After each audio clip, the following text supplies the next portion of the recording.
The world that we know is full of mysteries. There are many great writers who have taken inspiration from real people in creating their work. In a number of cases, the person who motivated the author is well known, ranging from Dante's inspiration Beatrice Portinari to F. Scott Fitzgerald's wife, Zelda, who was the model for Daisy in The Great Gatsby. But determining the sources of inspiration behind the works of other authors has sometimes been more difficult. There are a number of cases in which the muse has remained a mystery. In some cases, even when a forename is given, it has not been possible to conclusively establish the identity of the person in question. With others, not even the name of the individual has been discovered. Here are 10 examples of great literary muses whose identities have never been conclusively established. So, before we begin, if you like this video, please give us a thumbs up and subscribe to our channel, and also press the notification bell because we are bringing such mysterious videos that will mesmerize you every time. 10. Petrarch and Laura. Francesco Petrarch was one of the founders of Renaissance humanism, and as a writer, his canzoniere is one of his most famous accomplishments. Great interest has also been focused on the person who inspired it, a woman known as Laura, who appears as the object of Petrarch's unrequited love in the poems. But the Laura of the canzoniere remains something of an enigma. Her family name was never confirmed by the poet, and speculation has therefore endured over who she really was. Some have argued that the Laura behind his poetry was most likely Laura de Noves. But this has never been conclusively established, and the name could refer to another woman with whom Petrarch became acquainted and grew to love from afar. 9. Shakespeare and the inspirations for his sonnets. William Shakespeare's sonnets have provoked great interest for many reasons, including the fact that they were seemingly inspired by two different people, one male and one female, neither of whom has been definitely identified. 126 of the sonnets are addressed to a man known as the fair youth, and 26 to a woman called the dark lady. Both remain unknown to this day. The sonnets in their entirety were also dedicated to a man called Mr. W.H., and it is unclear if this is the same person as the dark youth or a third unidentified person. W.H. has been speculated by some to be William Herbert, Shakespeare's friend who provided financial backing for the publication of the first folio of Shakespeare's plays. Others believe W.H. to be Henry Wriothesley and argue that Shakespeare reversed the order of the man's initials to protect his identity. 8. Alexander Pope and the subject of Elegy to the Memory of an Unfortunate Lady. The quest to discover the inspirations of great writers is not a recent phenomenon. Examples can be seen as far back as the interest taken by the pioneering biographer Samuel Johnson, who sought to discover the identity of the woman who inspired one of Alexander Pope's works. The poem, entitled Elegy to the Memory of an Unfortunate Lady, does not disclose the identity of the woman in question, and Johnson was sufficiently intrigued to inquire further. However, as he later stated in his biography of Pope in the Lives of the Poets, the lady's name and adventures I have sought with fruitless inquiry. Subsequent research by others has also failed to establish her identity. 7. Byron and his alleged son.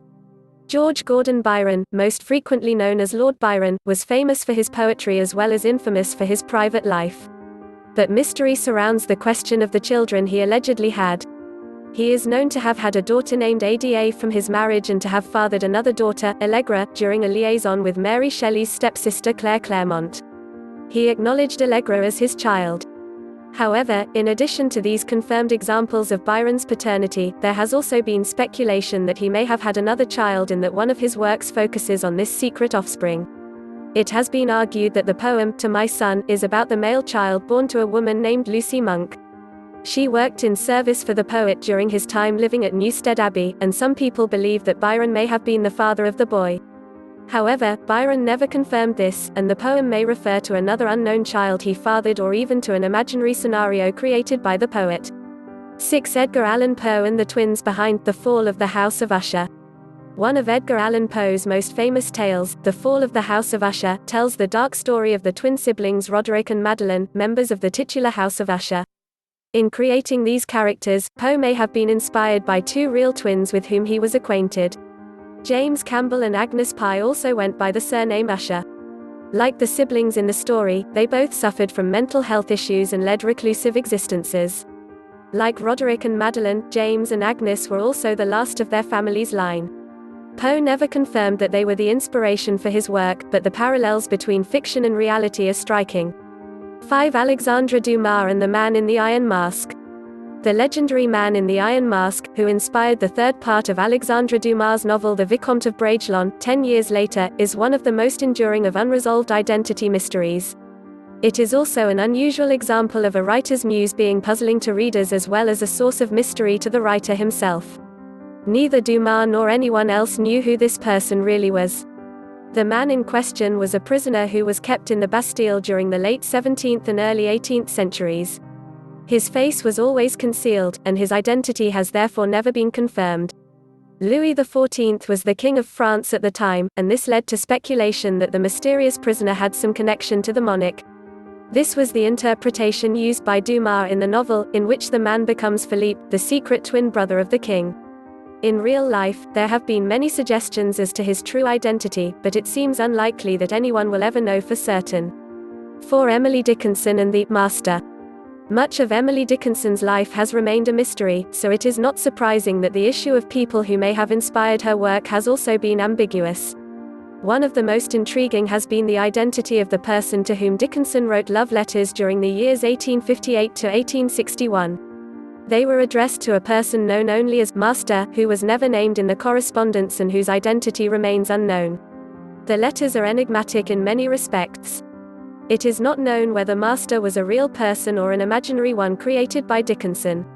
Even if the letters were directed to a real person, it is unclear whether they were ever actually posted or read by the intended recipient. Each of the men with whom Dickinson is known to have corresponded during her lifetime, including the journalists Samuel Bowles and Thomas Wentworth Higginson, has been suggested as a potential subject. Dickinson also had an intense friendship and exchanged letters with Otis Lord. He is another possibility because he developed a romantic attachment to Dickinson and once proposed marriage to her by letter. However, scholars have been unable to agree on who was the most likely candidate of them all. 3. Flaubert and the inspiration for Madame Bovary. Gustave Flaubert's Madame Bovary tells the story of a young woman named Emma whose attempts to escape the constraints of her everyday life lead to her downfall and destruction. Flaubert is said to have once declared, "Madame Bovary, c'est moi." This has sometimes been seen as the ultimate act of self-identification by a writer with a subject. But was there also a real woman who acted as inspiration for Flaubert in his story of provincial life? It has been argued that Madame Bovary was inspired by Louise Collet, a woman with whom he had an affair when he began to write the novel. Flaubert never confirmed this, preferring his claim that Emma was an aspect of himself. But Collet believed that some elements of Emma were drawn from her and later wrote a novel called Lee which was alleged to be inspired by her relationship with Flaubert. 2. Tolstoy and the woman behind Anna Karenina. Like Madame Bovary, Leo Tolstoy's Anna Karenina also focuses on the downfall of a woman in an unforgiving society. The first outline of the book concentrated more on the character of her husband, but Tolstoy gradually reworked the novel to become a story about Anna instead.